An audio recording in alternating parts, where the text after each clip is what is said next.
எம்ஜிஆரின் 104வது பிறந்த நாள் விழா உற்சாகமாக கொண்டாடப்பட்டு வருகிறது. சென்னை பசுமை வழிச்சாலையில் உள்ள முதலமைச்சர் இல்லத்தில் எம்ஜிஆர் படத்திற்கு மலர் தூவி முதலமைச்சர் பழனிசாமி மரியாதை செலுத்தினார்.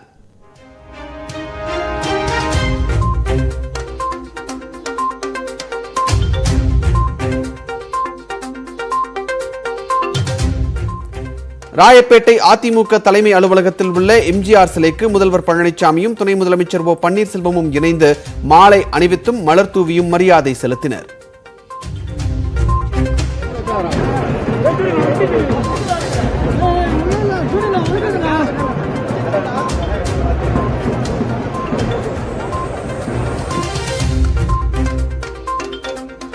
அடுத்ததாக ஜெயலலிதாவின் சிலைக்கும் மலர் தூவினர்.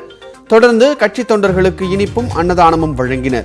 ஏழை எளிய மக்களுக்கு வேஷ்டி சேலையும் தரப்பட்டது.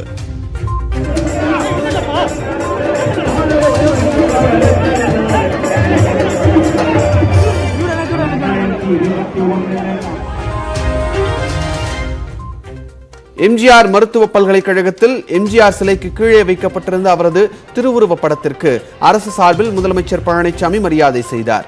தொடர்ந்து துணை முதலமைச்சர் ஓ பன்னீர்செல்வமும் மலர் தூவி மரியாதை செலுத்தினார்.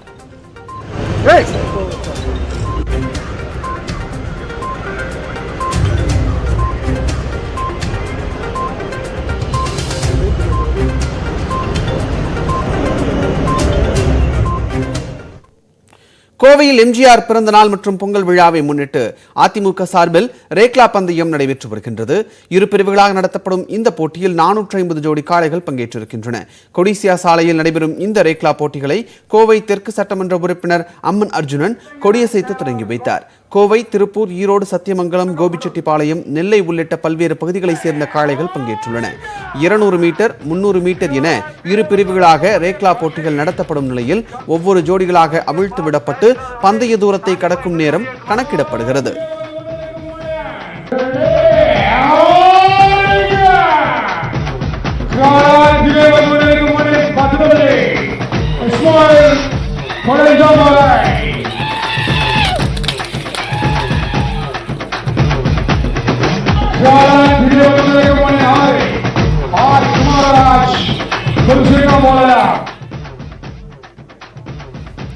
இருநூறு மீட்டர் தூர ரேக்லா போட்டியில் வெற்றி பெறுபவருக்கு புல்லட் வாகனமும், 300 மீட்டர் ரேக்லா போட்டியில் வெற்றி பெறுபவருக்கு மாருதி காரும் பரிசாக வழங்கப்பட உள்ளது.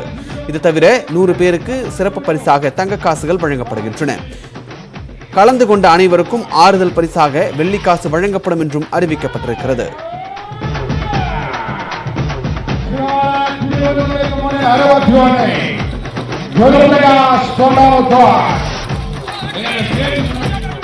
மீட்டரில் 2 பல் 4 பல் காளைகளிலும் 2 பல் 4 பல்லுக்கு மேல் உள்ள வயது முதிர்ந்த காளைகள் 300 மீட்டரில் இன்று மாலை வரை நடைபெற உள்ளது. இந்த விழாவில் தமிழ்நாட்டிலே முதல் முறையாக பிரம்மாண்டமாக நடைபெறும் என்ற போட்டியிலே கார் பரிசு, புல்லட் பரிசு வழங்கப்படுகிறது என்பதை மகிழ்ச்சியோடு தெரிவித்துக் கொள்கிறோம். 200 மீட்டரிலே குறைந்தபட்சம் 16 முதல் 17 செகண்ட்ஸ் வரை வருகின்ற மாடுகளும், அதற்கு முதலில் வருகின்ற மாடுகளுக்கு பரிசு வழங்கப்படுகிறது. அதே போல 300 மீட்டரில் 24 செகண்ட் 25 செகண்டுக்குள்ளே வருகிற மாடுகளுக்கெல்லாம் முதலில் எந்த காலை வருகிறதோ அந்த காலைக்கு பரிசு. தொடர்ந்து விரைவுச் செய்திகள் சிலவற்றை பார்க்கலாம். தஞ்சை மாவட்டத்தில் தாழ்வாக சென்ற மின்கம்பி பேருந்தில் உரசியதில் மின்சாரம் தாக்கி 4 பேர் உயிரிழந்தது போன்றே ராஜஸ்தானில் நடைபெற்ற விபத்தில் 6 பேர் உயிரிழந்தனர். ஜலோர் மாவட்டம் மகேஷ்பூர் பகுதியில் சென்று கொண்டிருந்த தனியார் பேருந்து சாலையோரம் இருந்த மின் வயரில் உரசியதில் தீப்பிடித்ததாக கூறப்படுகிறது. நேற்றிரவு 10:30 மணி அளவில் நடந்த இந்த விபத்தில் ஓட்டுநர் மற்றும் நடத்துனர் நிகழ்விடத்திலேயே உயிரிழக்க, சிகிச்சை பலனின்றி 4 பேர் மருத்துவமனையில் உயிரிழந்தனர். 19 பேர் காயங்களுடன் ஜோத்பூர் அரசு மருத்துவமனையில் அனுமதிக்கப்பட்டிருக்கிறார்கள். இதில் 6 பேரின் நிலை மோசமாக உள்ளதாகவும் மருத்துவமனை வட்டாரங்கள் தெரிவிக்கின்றன. மங்களூருவிலிருந்து கேரளாவின் திருவனந்தபுரம் நோக்கி சென்று கொண்டிருந்த மலபார் விரைவு ரயிலில் தீ விபத்து ஏற்பட்டது. வர்காலா பகுதியில் ரயில் சென்றபோது சரக்கு பெட்டியில் இருந்து புகை வருவதை கண்ட பயணி ஒருவர் அவசரகால சங்கிலியை இழுத்து ரயிலை நிறுத்தினார். தொடர்ந்து பயணிகள் அனைவரும் ரயிலில் இருந்து உடனடியாக வெளியேறியதால் உயிரிழப்பு எதுவும் ஏற்படவில்லை. என்ஜினுக்கு அடுத்ததாக இருந்த சரக்கு பெட்டியில் ஏற்றப்பட்ட 2 பைகளில் தீப்பற்றியதாக கூறப்படுகிறது. இதனால் அப்பகுதி முழுவதும் புகை மூட்டமாக காணப்பட்டது.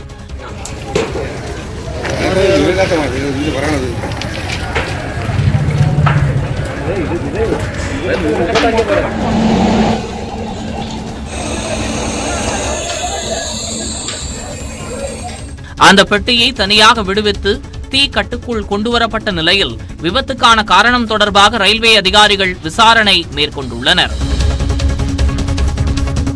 கரூரை அடுத்த ஏமூர் ஊராட்சியில் சுற்றுலா பொங்கல் விழா நடைபெற்றது. இதில் கலந்து கொண்ட போக்குவரத்து அமைச்சர் எம்.ஆர். விஜயபாஸ்கர் அங்கிருந்த கிளி ஜோதிடரிடம் எடப்பாடி பழனிசாமி மீண்டும் முதல்வர் ஆவாரா என்று ஜோதிடம் பார்த்தார்.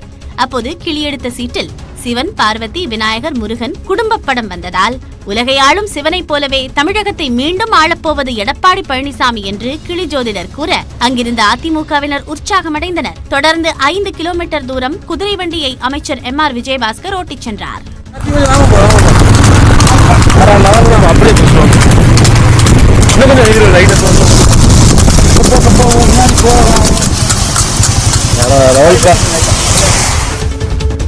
புதுச்சேரியில் பாஜகவின் நியமன எம்எல்ஏவான KG சங்கர் மாரடைப்பால் காலமானார். அவருக்கு வயது 70. சாந்தி நகரில் உள்ள தனது வீட்டில் அதிகாலையில் மாரடைப்பு ஏற்பட்டு அவர் உயிரிழந்தார். கடந்த 2017ஆம் ஆண்டு நியமன எம்எல்ஏவாக தேர்ந்தெடுக்கப்பட்ட சங்கர் புதுச்சேரி பாஜகவின் பொருளாளராகவும் இருந்து வந்தார். அவரது மறைவிற்கு முதலமைச்சர் நாராயணசாமி, சபாநாயகர் சிவக்கொழுந்து, பாஜக தலைவர் சாமிநாதன் ஆகியோர் நேரில் அஞ்சலி செலுத்தினர். மேலும் பல்வேறு கட்சியினரும் இரங்கல் தெரிவித்து வருகின்றனர். தமிழக சட்டப்பேரவை துணை சபாநாயகர் பொள்ளாச்சி ஜெயராமன் பற்றி சமூக வலைதளங்களில் அவதூறு பரப்பியதாக திமுகவைச் சேர்ந்த 2 போலீசார் கைது செய்தார்கள். பொள்ளாச்சி நகர திமுக முரசொலி மன்ற துணை செயலாளர் நாகராஜ் மற்றும் சுதர்ஷன் ஆகியோர் பொள்ளாச்சி ஜெயராமன் மற்றும் அவருடைய மகனையும் இழிவாக சித்தரித்து பேஸ்புக்கில் பதிவிட்டதாக தெரிகிறது. அவதூறுகளை பரப்ப வேண்டாம் என கூறிய அதிமுகவைச் சேர்ந்த சதீஷ்குமாருக்கு அவர்கள் கொலை மிரட்டல் விடுத்ததாகவும் காவல் நிலையத்தில் புகார் அளிக்கப்பட்டது. தொடர்ந்து கொலை மிரட்டல் உள்ளிட்ட 5 பிரிவுகளின் கீழ் நாகராஜ் மற்றும் சுதர்ஷனை போலீசார் கைது செய்தார்கள். சிவகங்கை மாவட்டம் சிராவயலில் நடைபெற்ற மஞ்சு விரட்டு போட்டியின் போது ஒருவரை காளை முட்டி தூக்கி வீசும் காட்சி இணையதளங்களில் அதிகமாக பகிரப்படுகிறது. தன்னுடைய காளையை விரட்டிச் சென்ற உரிமையாளர் ஒருவரை சீறி வந்த மற்றொரு காளை முட்டி தாக்கியது.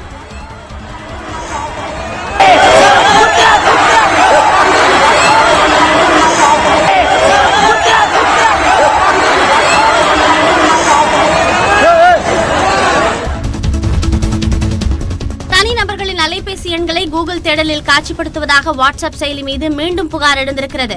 வாட்ஸ்அப் பயனாளர்களின் உரையாடல்கள் கண்காணிக்கப்பட்டு வணிக நோக்கத்தில் பிற நிறுவனங்களுக்கு அத்தகவல்கள் வழங்கப்படும் என்று வெளியான செய்தியால் வாட்ஸ்அப் செயலி மீது பலரும் அதிருப்தி அடைந்திருந்தனர். ஆனால் அதனை மறுத்து அறிக்கை வெளியிட்ட வாட்ஸ்அப் தற்போது பயன்பாட்டாளர்களின் எண்களை கூகுள் தேடலில் காட்சிப்படுத்துவதாக குற்றச்சாட்டு எழுந்திருக்கிறது. அதன்படி கணினி, லேப்டாப்களில் இணைந்து வாட்ஸ்அப்பை பயன்படுத்துபவர்களின் அலைபேசி எண்கள் கூகுள் தேடலில் கிடைக்கின்றன.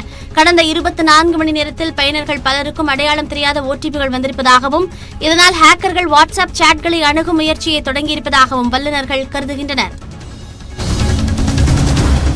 ஹோண்டுராஸ் நாட்டிலிருந்து புலம்பெயர்ந்து வந்தவர்களுக்கும் கவுதமாலா போலீசாருக்கும் இடையே மோதல் ஏற்பட்டது. ஹோண்டுராஸ் நாட்டில் நிலவும் வறுமை காரணமாக அந்நாட்டிலிருந்து பல்லாயிரம் பேர் வெளியேறி அருகில் உள்ள கவுதமாலா நாட்டின் வழியே அமெரிக்கா செல்லும் முயற்சியில் ஈடுபட்டு வருகின்றனர். கவுதமாலா எல்லையான வாதோகொண்டோ பகுதியில் பாதுகாப்பு படையினருக்கும் அவர்களுக்கும் இடையில் மோதல் ஏற்பட்டது.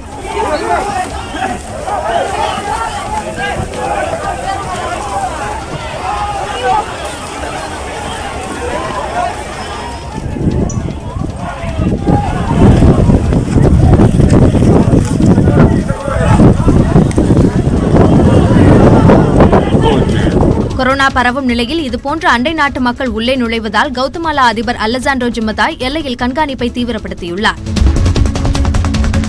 செவ்வாய் கிரகத்திற்கு முதல் பெண்மணியை அனுப்புவதற்கான ஆர்டிமஸ் திட்டத்தின் ஏவுகணை என்ஜின் சோதனையில் நாசா ஈடுபட்டுள்ளது. 2024ஆம் ஆண்டில் மீண்டும் செவ்வாய் கிரகத்திற்கு மனிதரை அனுப்பும் முயற்சியில் அமெரிக்காவின் நாசா தீவிரமாக இறங்கியுள்ளது. இம்முறை ஒரு பெண்மணியை நிலவில் கால்பதிக்க வைக்க ஆர்டிமஸ் 1 திட்டத்தில் உழைத்து வரும் நாசா விண்வெளி மையம் அதற்கான என்ஜின் சோதனையில் ஈடுபட்டுள்ளது. ஏவுகணையின் 4 என்ஜின்களும் தீப்பொறி பறக்க சோதனை செய்யப்பட்டன. நீலகிரி மாவட்டம் கொலக்கம்பை தனியார் எஸ்டேட் பகுதியில் காணாமல் போன சிறுமி 26 நாட்களுக்கு பின் சடலமாக மீட்கப்பட்டார். தூதூர் மட்டம் பகுதியைச் சேர்ந்த வடமாநில தோட்ட தொழிலாளியின் மகளான 8 வயது சிறுமி கடந்த மாதம் 21ஆம் தேதி காணாமல் போனார். இதனைத் தொடர்ந்து கொலக்கம்பை போலீசார், வனத்துறையினர் மற்றும் குற்றப்பிரிவு போலீசார் அடங்கிய தனிப்பிரிவினர் சிறுமியை தேடும் பணியில் தீவிரமாக ஈடுபட்டு வந்தனர். அப்போது அதே பகுதியில் தோட்டத் தொழில் செய்து வந்த 15 வயது சிறுவனிடம் நடைபெற்ற விசாரணையில் சிறுமியை ஓடையில் வீசியதாக முன்னுக்கு பின் முரணாக பதிலளித்தார். அதன் பின்னர் ஓடையில் தேடுதல் பணிகளை தீவிரப்படுத்திய போலீசார் அப்பகுதியில் உள்ள பாழடைந்த கிணற்றிலிருந்து சிறுமியின் உடலை மீட்டிருக்கிறார்கள். பிரேத பரிசோதனைக்கு பின் சிறுமி பாலியல் வன்கொடுமைக்குள்ளாக்கப்பட்டு கொலை செய்யப்பட்டாரா என்பது தெரியவரும் என டிஎஸ்பி சுரேஷ் தெரிவித்தார். ரஷ்யாவில் நடைபெற்ற ஃப்ரீஸ்டைல் பனிச்சறுக்கு உலகக்கோப்பையில் ரஷ்ய வீரர் மற்றும் ஆஸ்திரேலிய வீராங்கனை வெற்றி பெற்றனர். மிகவும் எதிர்பார்க்கப்பட்ட இந்த சீசனின் இறுதிச் சுற்று கலை நிகழ்ச்சிகள் மற்றும் வான வேடிக்கைகளோடு தொடங்கின. போட்டிகளில் பங்கேற்ற வீரர் வீராங்கனைகள் காற்றில் தலைகீழாக சுழன்று பனிச்சறுக்கு செய்து அசத்தினர்.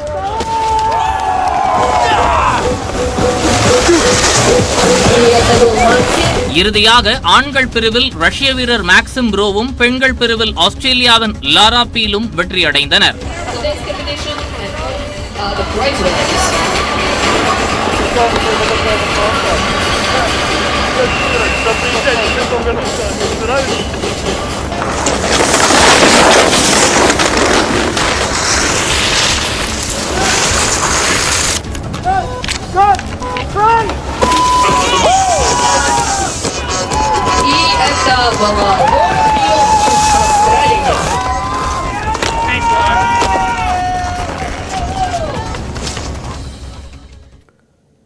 இது உங்கள் தொகுதி, அறிந்ததும் அறியாததும். இன்று நாம் பார்க்க போகும் சட்டமன்ற தொகுதி சின்ன வெங்காய விளைச்சலுக்கு பெயர் பெற்ற பெரம்பலூர்.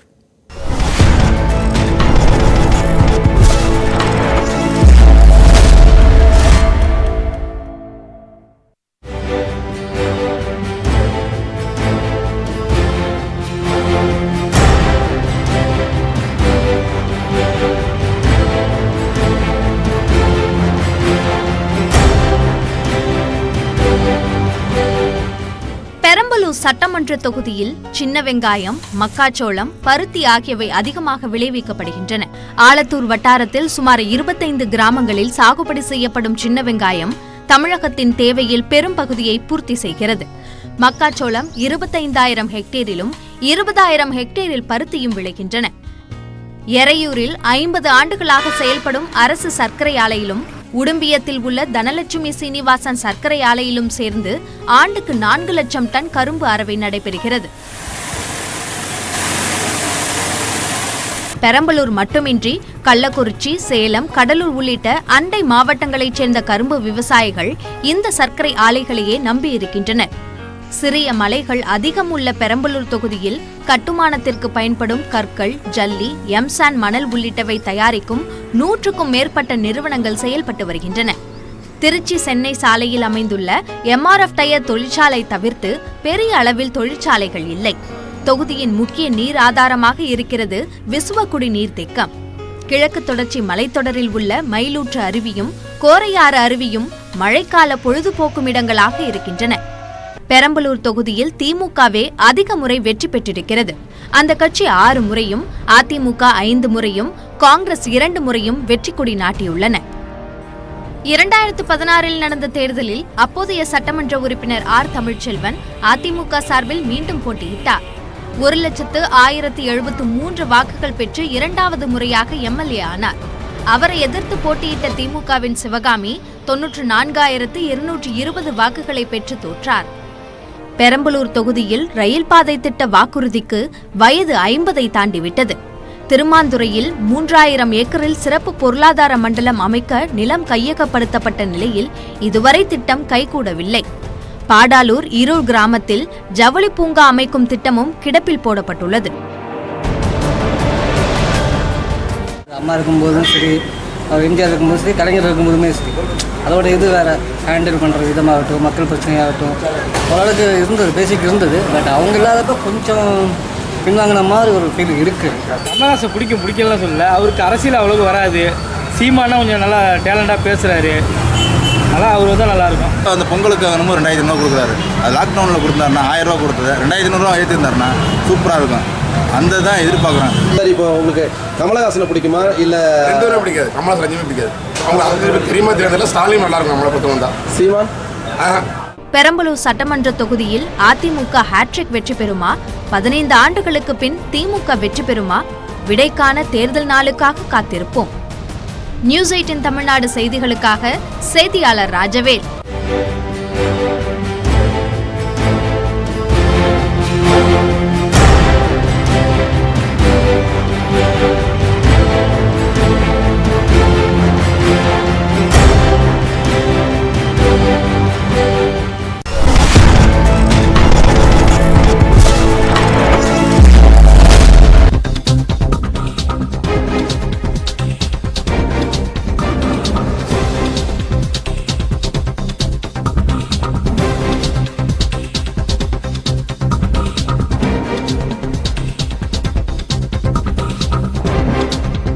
தற்போது வந்திருக்கக்கூடிய அண்மை செய்தியை பார்த்து கொண்டிருக்கிறோம்.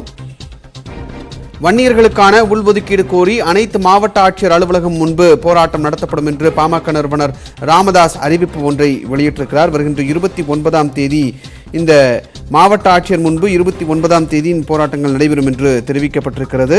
இது குறித்த கூடுதல் விவரங்களை வழங்குவதற்காக நமது செய்தியாளர் கோகுல் நம்முடன் இணைந்திருக்கிறார். கோகுல், விவரம் என்ன? வன்னியர்களுக்கு உள் இடஒதுக்கீடு வழங்க வலியுறுத்தி 6வது கட்ட போராட்டத்தை பாமக நிறுவனர் ராமதாஸ் அறிவித்துள்ளார். வரும் 29ஆம் தேதி மாவட்ட ஆட்சியர் அலுவலகம் முன்பு இந்த போராட்டம் நடைபெறும் என்று அறிவித்துள்ளார். ஏற்கனவே விஓ அலுவலகம் மற்றும் தாசில்தார், ஊராட்சி ஒன்றிய அலுவலகங்கள், நகராட்சி அலுவலகங்கள் எல்லாம் ஏற்கனவே கோரிக்கை மனுவானது அளிக்கப்பட்ட நிலையில் 5 கட்ட போராட்டங்கள் ஏற்கனவே முன்னெடுக்கப்பட்ட நிலையில் 6வது கட்ட போராட்டமாக மாவட்ட ஆட்சியர் அலுவலகம் முன்பு ஒரு பெரும் திரள் போராட்டம் நடைபெறும் என்று தெரிவித்துள்ளார். அதன் பின்பும் இந்த வன்னியர்களுக்கு உள் இடஒதுக்கீடு வழங்க அரசு தாமதித்தால் அடுத்த கட்ட போராட்டத்தை பாமக மற்றும் வன்னியர் சங்கங்களுடைய உயர்நிலை குழு கூடி அவசரமாக கூடி அடுத்த கட்ட போராட்டத்தை எப்படி முன்னெடுப்பது என்பது குறித்து ஒரு முடிவு எடுக்கப்படும் என்றும் அந்த அறிக்கையில் ராமதாஸ் தெரிவித்துள்ளார். விஷ்ணு. கோகுல், சில தினங்களுக்கு முன்பு திரு ராமதாஸ் அவர்களை அதிமுகவினுடைய அமைச்சர்கள் சிலர் சென்று சந்தித்ததாகவும் தகவல்கள் வெளியாகியிருந்தன. அந்த சந்திப்பினுடைய அங்கு ஆலோசிக்கப்பட்ட விஷயங்கள் என்னென்ன தெரிவிக்கப்பட்டிருந்தது? எதற்காக தற்போது இந்த அறிவிப்பு அப்படிங்கிறது வெளியாகி இருக்கிறது? பாமக தலைவர் ஜி.கே. மணி தலைமையிலான ஒரு குழுவானது முதலமைச்சர் எடப்பாடி பழனிசாமியை முதலில் சந்தித்தார்கள். அந்த சந்திப்பிற்கு பின்பு உடனடியாக பாமகவுடைய உயர்நிலை குழுவானது கூடியது. அந்த உயர்நிலை குழுவில் பாமகவுக்கு 20% தனி இடஒதுக்கீடு வழங்க வேண்டும் என்ற கோரிக்கையிலிருந்து உள் இடஒதுக்கீடு வழங்க வேண்டும் என்ற கோரிக்கையாக மாற்றி ராமதாஸ் வெளியிட்டிருந்தார். அதன் பின்பு அதிமுக சார்பாக அமைச்சர்கள் வேலுமணி மற்றும் தங்கமணி பாமக சந்தித்து பேசினார்கள். அந்த சந்திப்பின் போது இடஒதுக்கீடு சம்பந்தமாக மட்டும்தான் பேசினேன், அரசியல் குறித்து எந்த பேச்சுவார்த்தையும் நடத்தவில்லை என்று பாமக ராமதாஸ் தெரிவித்திருந்தால், இருந்த போதிலும் அரசியல் நிபுணர்கள் எல்லாம் சொல்லும் போது இது கூட்டணி தொடர்பான பேச்சுவார்த்தையை தான் அமைச்சர்கள் இருவரும் சந்தித்து பேசினார்கள். ஆனால் பாமக ராமதாஸ் பல்வேறு கோரிக்கைகளை அமைச்சர்களிடம் தெரிவித்துள்ளார். அந்த கோரிக்கைகள் நிறைவேற்றினால் மட்டுமே கூட்டணி என்று அவர் தெளிவாக தெரிவித்து விட்டார் என்று தெரிவிக்கப்பட்டிருந்தது. இருந்த போதிலும் அடுத்த கட்ட போராட்டத்தை பாமகவினர் முன்னெடுத்திருக்கிறார்கள். குறிப்பாக இது போன்ற உள்ளிட ஒதுக்கீடு வழங்குவதற்கு அரசு அனுமதிக்காவிட்டால் அடுத்த கட்டமாக அரசியல் ரீதியான ஒரு நடவடிக்கை எடுக்கப்படும் என்றும் அரசியல் நடவடிக்கையாக பாமகவுடைய செயற்குழுவும் கூட வாய்ப்பு இருப்பதாகவும் பாமக ராமதாஸ் தெரிவித்திருந்தார். இந்த அடிப்படையில் 29ஆம் தேதிக்கு பின்பு அதிமுக பாமக கூட்டணி என்பது எப்படி இருக்கும் என்ற ஒரு முழுமையான ஒரு நிலை தெரிவதற்கான வாய்ப்பு அதிகமாக இருக்கிறது. விஷ்ணு. நன்றி கோகுல், தகவல்களை பதிவு செய்தமைக்காக.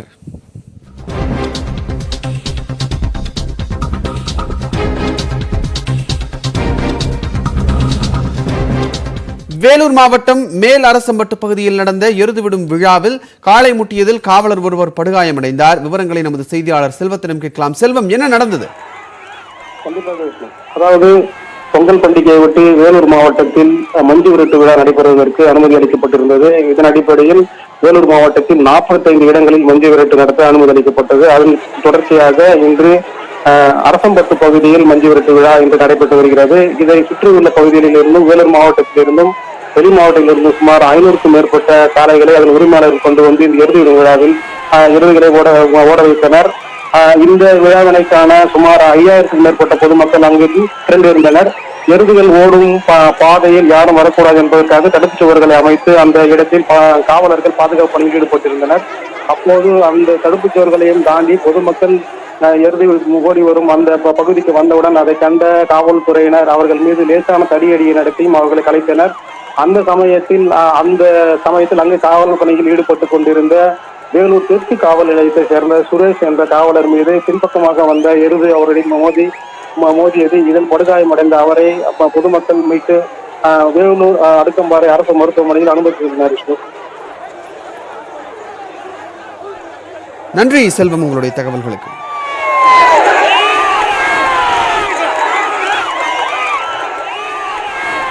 தமிழகத்தில் கொரோனா தடுப்பூசி செலுத்தும் பணிகள் 2வது நாளாக நடைபெறுகிறது. நாடு முழுவதும் கொரோனா தடுப்பூசி போடும் திட்டத்தை பிரதமர் நரேந்திர மோடி நேற்று தொடங்கி வைத்தார். அதை தொடர்ந்து தமிழகத்தில் 166 மையங்களில் தடுப்பூசி போடும் திட்டம் தொடங்கப்பட்டது. மதுரையில் அரசு ராஜாஜி மருத்துவமனையில் முதலமைச்சர் எடப்பாடி பழனிசாமி தடுப்பூசி செலுத்தும் பணிகளை தொடங்கி வைத்தார். அங்கு மருத்துவர்கள், செவிலியர், தூய்மை பணியாளர்கள் தனியார் மருத்துவமனை ஊழியர்கள் என 111 பேருக்கு நேற்று கொரோனா தடுப்பூசி போடப்பட்டது. தொடர்ந்து 2வது நாளாக தடுப்பூசி செலுத்தும் பணிகள் இன்று நடைபெறுகிறது. தடுப்பூசி செலுத்திக் கொண்ட பிறகு பேசிய மருத்துவர் சதீஷ்குமார் அனைவரும் கொரோனா தடுப்பூசியை போட்டுக்கொள்ள வேண்டும் என்று வலியுறுத்தினார். இன்றைக்கி நான் வேக்சினேஷன் காலையில் பண்ணியிருக்கேன். இன்றைக்கி செகண்ட் டே ஆஃப் வேக்சினேஷன். நேற்று தான் இனாகிரேட் பண்ணியிருக்காங்க. நாங்கள் இன்றைக்கி சண்டே அன்றைக்கி வேக்சினேட் பண்ணியிருக்கோம். ஸோ எல்லோரும் வந்து கண்டிப்பாக வந்து இந்த வேக்சினேஷன் பண்ணணும். வேக்சின் போட்டனால இப்போ ஒரு ப்ராப்ளம் இல்லை. இது வரைக்கும் போட்டுக்கிட்டவங்களுக்கும் எந்த பிரச்சனையும் கிடையாது. ஸோ தயவு செஞ்சு வந்து தவறான செய்திகளை வந்து யாரும் நம்ப வேண்டாம். எல்லோரும் வந்து இந்த கவர்மெண்ட் கொடுக்குற இனிஷியேட்டிவ் வந்து நீங்கள் எடுத்துகிட்டு கட்டாயம் வந்து பயன்பெறணும். இது ஒரு நல்ல வாய்ப்பு. இதை வந்து தவற விடக்கூடாதுன்றது என்னோட வேண்டுகோள். தடுப்பூசி போட்டுக்கொண்ட மகப்பேறு மருத்துவர் ஜெயந்தி பேசுகையில், தடுப்பூசி செலுத்திக் கொண்டவர்கள் ஒரு வாரத்திற்கு சற்று ஜாக்கிரதையாக இருக்க வேண்டும் என்றும் மற்றபடி இதனால் எந்த பாதிப்பும் இல்லை என்றும் தெரிவித்தார். ஒன்றும் தடையலாம் இல்லை சார். ஒரு வாரத்துக்கு நம்ம கொஞ்சம் கேர்ஃபுல்லாக இருக்குது. சில நேரம் அந்த போட்ட இடத்துல கொஞ்சம் வீக்கம் வரலாம், காய்ச்சல் மாதிரி அறிகுறிகள் வந்து வரலாம். பட் அது 1 or 2 டேஸில் வந்து உங்களுக்கு சப்சைட் ஆகிடும், சரியாயிடும். அது ஏதாவது அதை மீறி வந்துச்சுன்னா மட்டும் நீங்கள் உடனே டாக்டரை வந்து கன்சல்ட் பண்ணணும். பட் இது வேக்சினேஷன் வந்து ரொம்ப சேஃபான வேக்சினேஷன். ஹியூமன் ட்ரையல்ஸ்லாம் ட்ரை பண்ண பிறகு தான் நம்மளுக்கு போட்டிருக்காங்க. ஸோ என்னோட அட்வைஸ் வந்து எல்லாருமே கண்டிப்பாக வேக்சினேஷன் பண்ணிக்கணும். 2வது நாளான இன்றும் முன்பதிவு செய்த மருத்துவர்கள் உள்ளிட்ட 100 முன்கள பணியாளர்களுக்கு தடுப்பூசி செலுத்த ராஜாஜி மருத்துவமனையில் திட்டமிடப்பட்டுள்ளது.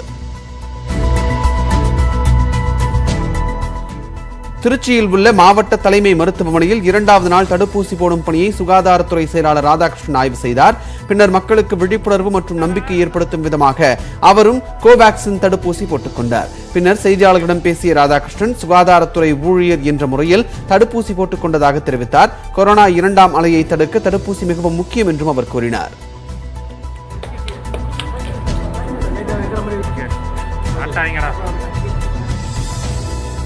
தடுப்பூசி நோய் தடுப்புக்கு மிக முக்கியமான ஒரு மைல்கல்னு எல்லாரும் புரிந்து கொண்டு அதனோட அட்வான்டேஜஸ் புரிந்து கொண்டு இந்த பிரேக் இன் செயின் மாவட்ட நம்ம எல்லாரும் 2ஆம் அலையை பற்றி பேசுகிறாங்க இல்லையா, அதை நம்ம தடுக்கணும்னா இது மிக முக்கியமான ஒரு தடுப்பூசி, ஒரு மிக முக்கியமான மைல்கல். UK மற்றும் USA மாதிரி நிலை வரக்கூடாதுன்னா பொதுமக்களும் நோய் போயிடுது இன்னும் ஒன்றுமே கிடையாது அந்த எண்ணத்தில் இருக்காமல் இந்த அளவுக்கு ஒத்துழைப்பு கொடுத்துருக்காங்க.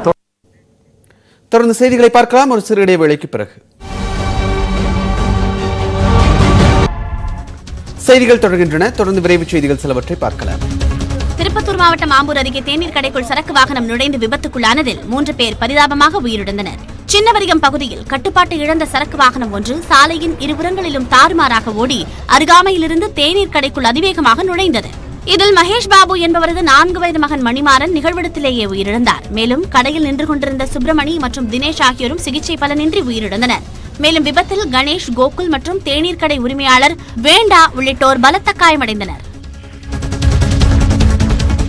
பொள்ளாச்சியை அடுத்த பெதப்பம்பட்டியில் பொங்கல் விழா களை கட்டியது. பொள்ளாச்சி அடுத்த பெதப்பம்பட்டி உடுமலைப்பேட்டை சுற்றுவட்டார பகுதியைச் சேர்ந்த மக்கள் மார்கழி மாதத்திலிருந்தே தினமும் இரவில் குறிப்பிட்ட நேரம் சலங்கை கட்டி எருது மறிக்கும் ஆட்டம் ஆடுவர். பின்னர் காணும் பொங்கல் அன்று எருதினை ஊர்வலமாக அழைத்து வந்து ஆள்கொண்டான் கோவிலில் வழிபாடு நடத்துவர். அப்போது பெரியவர்கள் முதல் சிறியவர்கள் வரை தேவராட்டம், உரிமை அடித்தல், கும்மி பாட்டு, சலங்கை மாடு ஆட்டம் போன்றவற்றை நிகழ்த்துவர். இந்த ஆண்டு நடைபெற்ற சலங்கை மாட்டு திருவிழா மற்றும் கலை நிகழ்ச்சிகளில் 20,000க்கும் மேற்பட்டோர் கலந்து கொண்டார்கள்.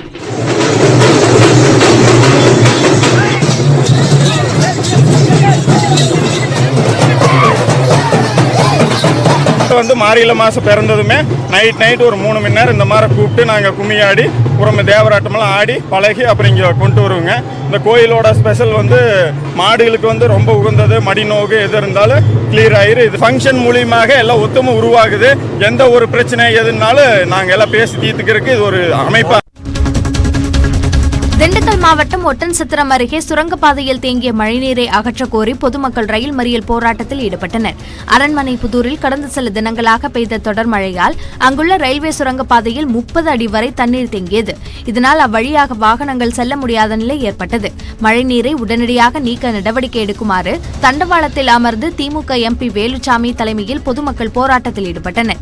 இதனையடுத்து அங்கு வந்த மண்டல பொறியாளர் உரிய நடவடிக்கை எடுக்கப்படும் என வாக்குறுதி அளித்ததை ஏற்று போராட்டம் கைவிடப்பட்டது. போராட்டத்தால் அமிர்தா மற்றும் பாலக்காடு எக்ஸ்பிரஸ் ரயில்களின் போக்குவரத்து 3 மணி நேரம் தாமதமானது. ஸ்ரீவில்லிபுத்தூர் அருகே உள்ள நுர்சாகிபுரத்தில் பொங்கலை ஒட்டி விளையாட்டுப் போட்டிகள் நடைபெற்றன. இரு நாட்கள் நடைபெற்ற போட்டிகளில் ஏராளமானோர் பங்கேற்று தங்களது திறமைகளை வெளிப்படுத்தினர். கோலம், சைக்கிள் பந்தயம், ஓட்டப்போட்டி, கிரிக்கெட், கயிறு இழுத்தல் உள்ளிட்ட போட்டிகளில் வென்றவர்களுக்கு பல்வேறு பரிசுகளும் வழங்கப்பட்டன.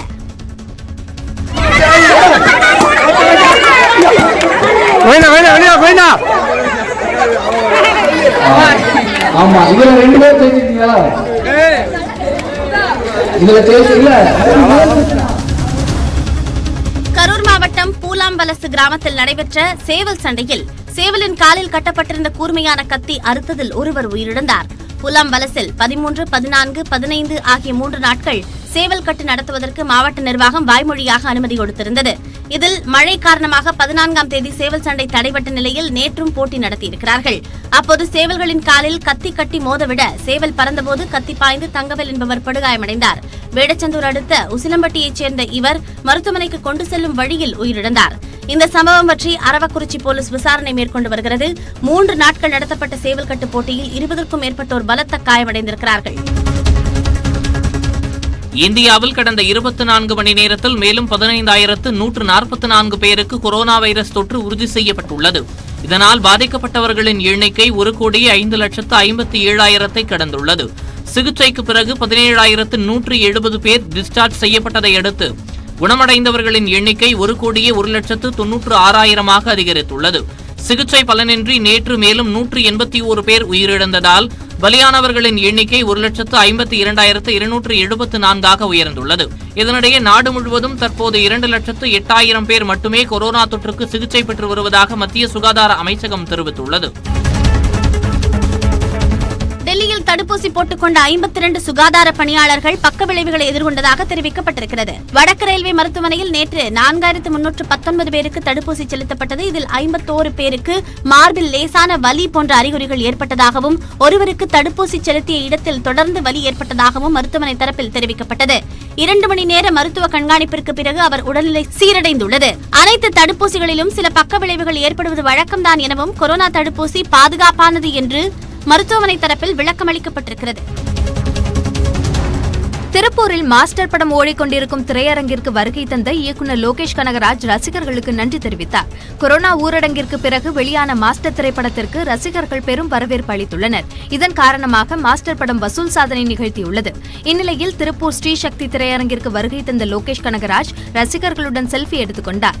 இதையடுத்து செய்தியாளர்களிடம் பேசிய அவர் விமர்சனங்கள் எதுவாக இருந்தாலும் அதனை ஏற்றுக்கொள்வதாக தெரிவித்தார். பாயிண்ட்ல மக்கள் கொடுத்த ஆதரவுக்கும் ரசிகர்கள் கொடுத்த ஆதரவுக்கும் பிரஸ் அண்ட் மீடியா கொடுத்த ஆதரவுக்கும் ஒரு முக்கியமான ஒரு நன்றி. நிறைய பேர்த்தோட வாழ்வாதாரம் வந்து திருப்பியுமே ஸ்டார்ட் ஆயிருக்குன்னு சொல்லலாம், அந்த அளவுக்கு இருக்கு. ஸோ அதுக்கு ரொம்ப முக்கியமாக ஒரு நன்றி. இதுக்காக நான் வந்தது. தேங்க்யூ. இந்தியில் உருவாகும் காந்தி டாக்ஸ் என்கிற மௌன படத்தில் நடிகர் விஜய் சேதுபதி முதன்மை கதாபாத்திரத்தில் நடிக்கிறார். கிஷோர் பாண்டுரங் பலேக்கரின் இயக்கத்தில் உருவாகி வரும் இத்திரைப்படம் 33 ஆண்டுகளுக்கு பிறகு இந்தி திரையுலகில் தயாராக போகும் மௌன திரைப்படமாகும். 1987ஆம் ஆண்டு கமல்ஹாசன் நடிப்பில் உருவான புஷ்பக் என்கிற திரைப்படமே பாலிவுட்டில் கடைசியாக வெளிவந்த மௌன படம். காந்தி டாக்ஸ் படத்தை தொடர்ந்து இயக்குநர் ஸ்ரீராம் ராகவன் இயக்கும் புதிய படம், சந்தோஷ் சிவன் இயக்கும் மும்பைக்கர், ஷாஹித் கபூர் நடிப்பில் உருவாகும் வெப்சீரிஸ் என வரிசையாக இந்தி திரையுலகில் தனது முத்திரையை பதிக்க உள்ளார் விஜய் சேதுபதி. இந்தோனேஷியாவில் ஏற்பட்ட பயங்கர நிலநடுக்கத்தால் உயிரிழந்தவர்களின் எண்ணிக்கை 56ஆக அதிகரித்திருக்கிறது. சுலவேசி தீவில் கடந்த வெள்ளிக்கிழமை 6.2 ரிக்டர் அளவில் நிலநடுக்கம் ஏற்பட்டது. இதில் ஒரு மருத்துவமனை மற்றும் 400க்கும் மேற்பட்ட வீடுகள் முழுமையாக இடிந்து விழுந்தன. இடர்பாடுகளில் சிக்கியவர்களை மீட்கும் பணி தொடர்ந்து நடைபெற்று வருகிறது. இதுவரை 56 பேரின் உடல்கள் மீட்கப்பட்டுள்ள நிலையில் 800க்கும் மேற்பட்டோர் காயங்களுடன் மீட்கப்பட்டிருக்கிறார்கள். 400க்கும் மேற்பட்டோர் படுகாயங்களுடன் சிகிச்சை பெற்று வருகின்றனர். 15,000க்கும் மேற்பட்டோர் முகாம்களில் தங்க வைக்கப்பட்டுள்ளனர். வடகொரிய தலைநகர் பெய்ஜிங்கில் பிரம்மாண்ட மக்கள் பேரணி நடைபெற்றது. வடகொரிய அதிபரான கிம் ஜாங் உன் அந்நாட்டை ஆட்சி செய்யும் தொழிலாளர் கட்சியின் அதிகாரப்பூர்வ பொதுச் செயலாளராக அண்மையில் தேர்வு செய்யப்பட்டார். இதனைத் தொடர்ந்து அவருக்கு ஆதரவளிக்கும் வகையில் கிம் இல் சங் சதுக்கத்தில் பெருந்திரள் மக்களின் அணிவகுப்பு நடந்தேறியது. எனினும் இந்த பேரணியை பார்வையிடுவதற்கு கிம் ஜாங் உன் வருகை தரவில்லை.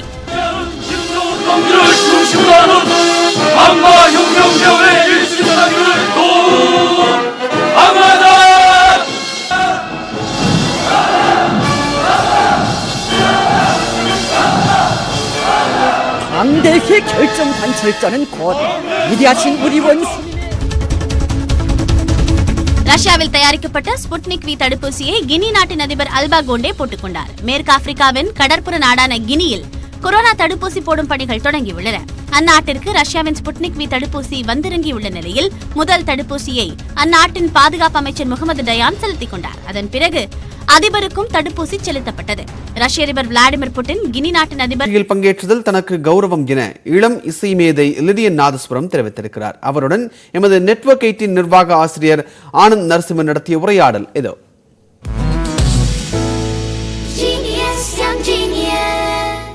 பைஜூஸ் யங் ஜீனியஸ்ல உங்களுக்கு நாங்க அறிமுகப்படுத்தணும்னு நினைக்கிறது அந்த குழந்தை நட்சத்திரங்களை தான். அந்த குழந்தை கதாநாயகர்களை நம்ம நாட்டில் எல்லா இடத்துலையும் இருக்காங்க. யங் ஜீனியஸஸ் அவங்க வயசு ரொம்ப கம்மி தான், ஆனா திறமைகள் ரொம்ப அதிகம். இதே மாதிரி ஒரு யங் மியூசிக்கல் ஜீனியஸை நாம சந்திச்சிருக்கோம் பைஜூஸ் யங் ஜீனியஸ்ல. அவரோட பேரு லிடியன் நாதஸ்வரம். மறுபடியும் நம்ம கூட சேர போறாரு. Hi, this is Anand here. How are you? Oh hello uncle, நான் நல்லா இருக்கேன், தேங்க்யூ. சரி, பிஸியா என்ன பண்ணிட்டு இருக்க? நான் சொந்தமா ஒரு மியூசிக் ஆல்பம் பண்ற முயற்சியில இருக்கேன். பைஜூஸ் அண்ட் ஜீனியஸ்ல உங்களோட எக்ஸ்பீரியன்ஸ் எப்படி இருந்துச்சு? ஏன்னா எனக்கு உண்மையிலேயே ரொம்ப ஃபேண்டாஸ்டிக்கா இருந்துச்சு. நீங்க பெர்ஃபார்ம் பண்ணதை பார்க்க, உங்க கூட பேச நீங்க என்ஜாய் பண்ணீங்களா? அஃப்கோர்ஸ் நானும் ரொம்ப என்ஜாய் பண்ணேன். எனக்கு அது கௌரவமா இருந்துச்சு. அங்க வந்ததும் சரி. அப்புறம் நான் ஸ்டைன்வே பியானோ கூட ப்ளே பண்ணேன். இந்தியாவில் நான் அது வாசிக்கிறது ரொம்ப அரிது. இந்த மொத்த எக்ஸ்பீரியன்ஸும் எனக்கு ஃபேண்டாஸ்டிக்கா இருந்துச்சு. எனக்கு ரொம்ப பிடிச்சது என்னன்னா உங்களோட ஜுகல்பந்தி, அதாவது சங்கர் சாரோட நீங்க சேர்ந்து வாசிச்சது. ஆமா, யா, எனக்கும் சங்கர் மகாதேவன் அங்கிள் கூட வாசிச்சது ஒரு ஆசீர்வாதம் மாதிரி. எதை நீங்க ரொம்ப என்ஜாய் பண்ணீங்க? நான் என்ஜாய் பண்ணது என்னோட ஃபேவரட் பார்ட் வந்து சங்கர் மகாதேவன் அங்கிள் கூட பேசினது தான். அப்புறம் அந்த ஷோல உங்க கூட பேசினது. நீங்க நல்லா பேசுனீங்க. உங்க ஃபேமிலியும் வந்திருந்தாங்க, உங்க அப்பாவும் வந்திருந்தாரு. அவருக்கு பிடிச்சிருந்துச்சா? நீ என்ன நினைக்கிற? அவர் என்ன நினைச்சாரு? அவர் தனக்கு எல்லாமே பிடிச்சிருந்ததுன்னு சொன்னாரு. என்னோட பெர்ஃபார்மன்ஸ், அப்புறம் நம்ம பேசின விஷயங்கள். நீ பண்ணதெல்லாம் பார்த்து அவர் ரொம்ப என்ஜாய் பண்ணாரு, ரொம்ப பெருமையா ஃபீல் பண்ணாரு. இந்த செட் பிடிச்சிருந்துச்சா? இந்த அட்மாஸ்பியர் எல்லாம் நல்லா இருந்துச்சா? இல்ல நான் இந்த மாதிரி நிறைய பார்த்துட்டேன், இதெல்லாம் எனக்கு ஒரு பெரிய விஷயமே இல்லை அப்படின்னு சொல்றீங்களா? இல்ல இல்ல இல்ல இல்ல, அது ரொம்ப நல்லா இருந்துச்சு. நான் ரொம்ப என்ஜாய் பண்ணேன் அந்த மொத்த ஷோவையும். செட்டு ரொம்ப அழகா இருந்துச்சு. அதுவும் இல்லாம நான் கண்ணை கட்டிட்டு வாசிச்சேன். அண்ட் நீங்க தான் எனக்கு கண்ணை கட்டி விட்டீங்க. எனக்கு அது ரொம்ப பிடிச்சிருந்துச்சு. இது எல்லாமே ரொம்ப நல்லா இருந்துச்சு. பாரு, எல்லாத்தையுமே நீ ஞாபகம் வச்சிருக்க. இது ரொம்ப நல்ல விஷயம். ஞாபகம் இருக்கு. கிரேட். அண்ட் நீங்க வீட்டுக்கு போனதுக்கு அப்புறம் வீட்ல எல்லாம் எப்படி ரியாக்ட் பண்ணாங்க? உங்க ஃப்ரெண்ட்ஸ் இதை பத்தி என்ன சொன்னாங்க? ஆமா, என் ஃப்ரெண்ட்ஸ் எல்லாருமே ரொம்ப சந்தோஷமா இருந்தாங்க. என்ன பைஜூஸ் ஜீனியஸ் ஷோல பார்த்ததுக்கு அவங்க எல்லாருமே ரொம்ப சந்தோஷப்பட்டாங்க. அண்ட் ஷேர் கூட பண்ணாங்க. எல்லார்கிட்டயும் சொன்னாங்க. ரொம்ப ஸ்பெட் பண்ணாங்க.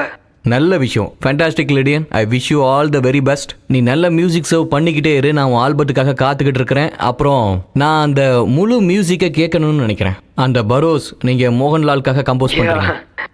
ஆமா ஆமா, அது சீக்கிரமா வெளிவர போகுது. அதை நான் எதிர்பார்த்துட்டு தான் இருக்கேன். Wish you all the very best. Thanks Lydian. Thank you so much. Thanks.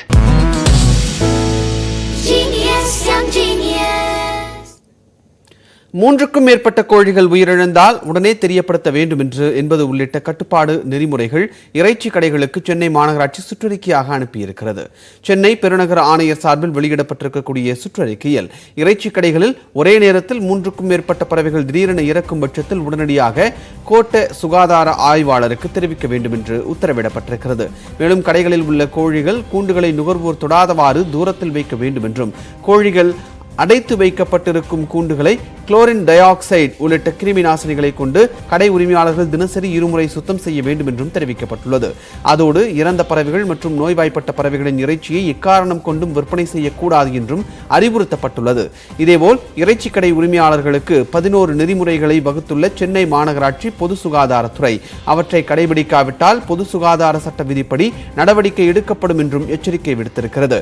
அதோடு நுகர்வோரும் கோழி இறைச்சி மற்றும் முட்டைகளை நன்றாக வேக வைத்த பின்னரே உண்ண வேண்டும் என்றும் சென்னை மாநகராட்சி பொது சுகாதாரத்துறை கேட்டுக் கொண்டிருக்கிறது.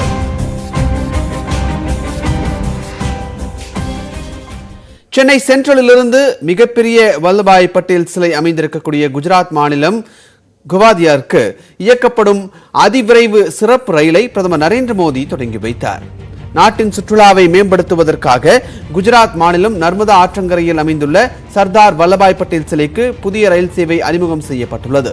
அதன்படி சென்னை உட்பட பல்வேறு நகரங்களில் இருந்து 8 ரயில்களின் புதிய சேவையை பிரதமர் நரேந்திர மோடி காணொலி காட்சி வாயிலாக தொடங்கி வைத்தார். இதன் மூலம் சென்னை சென்ட்ரல் குஜராத் மாநிலம் கவாதியாவிற்கு இடையே புதிய வாராந்திர அதிவிரைவு சிறப்பு ரயில் இயக்கப்படுகிறது. இதன் தொடக்கமாக இன்று முற்பகல் 11:12 மணிக்கு சென்ட்ரலிலிருந்து புறப்பட்ட அதிவிரைவு சிறப்பு ரயில் நாளை பிற்பகல் 2:52 மணிக்கு கவாதியாவை சென்றடையும்.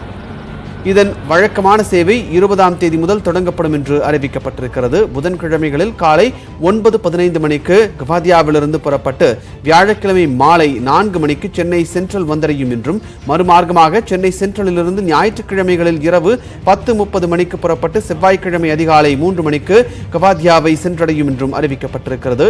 இதேபோன்று டெல்லி, மகாராஷ்டிரா, மத்திய பிரதேசம், உத்தரப்பிரதேச மாநிலங்களில் இருந்து கவாதியாவிற்கு மொத்தம் 8 ரயில்கள் இயக்கப்படுகின்றன.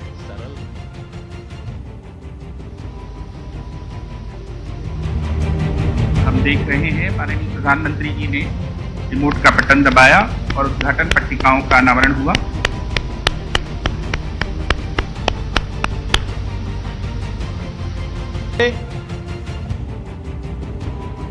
ரயில் சேவையை தொடங்கி வைத்து பேசிய பிரதமர் நரேந்திர மோடி எம்ஜிஆரின் பிறந்தநாள் அன்று இந்த ரயில் சேவைகள் தொடங்கப்பட்டிருப்பதாக நினைவு கூர்ந்தார். எம்ஜிஆரின் வாழ்க்கை ஏழை மக்களுக்காகவே அர்ப்பணிக்கப்பட்ட வாழ்க்கை என்றும் பிரதமர் நரேந்திர மோடி பெருமிதம் தெரிவித்தார்.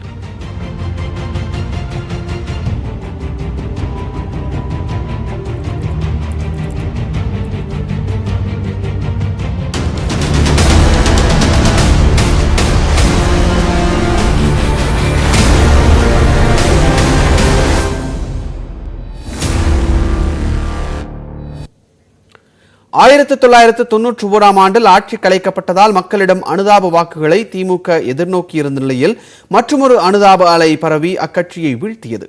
அந்த திருப்புமுனை தருணத்தை தற்போது பார்க்கலாம். தென் மாநிலங்களில், குறிப்பாக தமிழகத்தில் நேரு குடும்பத்தின் மீது எப்பொழுதும் தனிப்பாசம் உண்டு. அவசர நிலை பிரகடனத்திற்கு பிறகு 1977 நடந்த மக்களவைத் தேர்தலில் காங்கிரசுக்கு மகத்தான வெற்றியை தமிழக மக்கள் அளித்தனர். இதேபோல போக்பஸ் பீரங்கி பேர ஊழல் மற்றும் இலங்கைக்கு இந்திய ராணுவத்தை அனுப்பிய நிகழ்வுகளுக்கு பிறகும் நடைபெற்ற 1989 மக்களவைத் தேர்தலிலும் காங்கிரஸ் கட்சி வெற்றி பெற்றது. எனினும் அதிமுகவின் ஜானகி மற்றும் ஜெயலலிதா அணிகள் இணைந்த நிலையில் ஒருங்கிணைந்த அதிமுகவுடன் கூட்டணி வைத்தே காங்கிரஸ் வென்றது என்பதையும் குறிப்பிட்டாக வேண்டும். ஆனால் 1977 ஆண்டை போலவே 1989 வடக்கில் பல மாநிலங்களில் தோல்வி அடைந்தது காங்கிரஸ். 197 இடங்களில் வென்று தனிப்பெரும் கட்சியாக இருந்தாலும் திமுக உள்ளிட்ட 7 கட்சிகள் கொண்ட தேசிய முன்னணியின் VP சிங் பாஜக உள்ளிட்ட கட்சிகளின் ஆதரவுடன் ஆட்சி அமைத்தார். எனினும் 341 நாட்களில் அவருடைய ஆட்சி கவிழ்ந்தது. அவரைத் தொடர்ந்து பிரதமரான சந்திரசேகரும் 117 நாட்கள் மட்டுமே பதவியில் இருந்த நிலையில் 1991 மார்ச்சில் ராஜினாமா செய்ய வேண்டிய நிலை ஏற்பட்டது. அதனால் மக்களவை கலைக்கப்பட்டது. இதனிடையே 1991 ஜனவரி 30 திமுக ஆட்சி கலைக்கப்பட்டதால் தமிழகத்திலும் சட்டப்பேரவைத் தேர்தல் நடத்த வேண்டிய சூழல் ஏற்பட்டது. அதனால் 1991 ஜூன் மாதத்தில் மக்களவைத் தேர்தலுடன் தமிழகத்திற்கு சட்டப்பேரவைத் தேர்தலையும் சேர்த்தறிவித்தார் அதிரடிக்கு பெயர் பெற்ற தலைமை தேர்தல் ஆணையர் DN சேஷன். 1991 மே மாதத்தில் 3 கட்டங்களாக தேர்தல்கள் அறிவிக்கப்பட்டன. கடைசி கட்டமாக தமிழகத்தில் மே 26 வாக்குப்பதிவு நடைபெறவிருந்தது. 1989 மக்களவைத் தேர்தலில் அமைந்த ஜெயலலிதா ராஜீவ் கூட்டணி இப்பொழுதும் தொடர்ந்தது. ஆனால் சந்திரசேகரின் ஜனதாதளம் எஸ் மற்றும் சில சிறிய கட்சிகளுடன் ஜெயலலிதா கூட்டணி அமைத்தார். 166 தொகுதிகளில் அதிமுகவும் 66இல் காங்கிரசும் களம் கண்டன. மக்களவைக்கு 28 இடங்களில் அதிமுகவும் 11 இடங்களில் காங்கிரசும் போட்டியிட்டன. திமுக அணியில் 2 இடதுசாரி கட்சிகள், ஜனதாதளம் மற்றும் சில சிறிய கட்சிகள் இடம்பெற்றிருந்தன. 168 இடங்களில் திமுக போட்டியிட்டது. அதிமுக கூட்டணியினர் திமுக ஆட்சியின் ஊழல் புகார்களை முன்வைத்து வாக்கு சேகரித்தனர். ஆனால் திமுகவோ நியாயமற்ற முறையில் ஆட்சி கலைக்கப்பட்டதாக கூறி மக்களிடம் வாக்கு சேகரித்தது.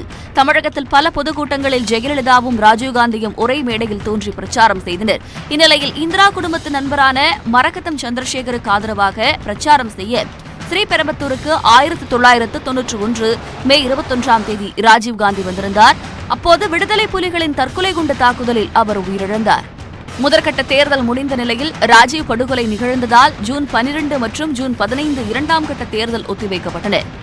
தமிழகத்தில் ஜூன் 15 நடைபெற்ற தேர்தலின் முடிவில் அதிமுக காங்கிரஸ் கூட்டணி 224 இடங்களை வென்றது. ராஜீவ் படுகொலைக்கு முன்பு நடைபெற்ற வாக்குப்பதிவில் காங்கிரஸ் கட்சி பல இடங்களில் தோல்வியை சந்தித்த நிலையில் அடுத்த 2 கட்டங்களிலும் அதிக இடங்களில் வென்றிருந்தது. தங்களது ஆட்சிக் கலைப்பை வைத்து அனுதாபம் கோரி வாக்கு சேகரித்த திமுகவை ராஜீவ் படுகொலை என்னும் மாபெரும் அனுதாப அலை வீழ்த்தியது தேர்தல் வரலாற்றில் முக்கியமான திருப்பு முனையாக அமைந்தது. மத்தியில் காங்கிரசும் தமிழகத்தில் அதிமுகவும் ஆட்சிக் கட்டிலில் அமர உதவியது. நியூஸ் 18 தமிழ்நாடு தொலைக்காட்சி செய்திகளுக்காக எஸ். சசிதரன்.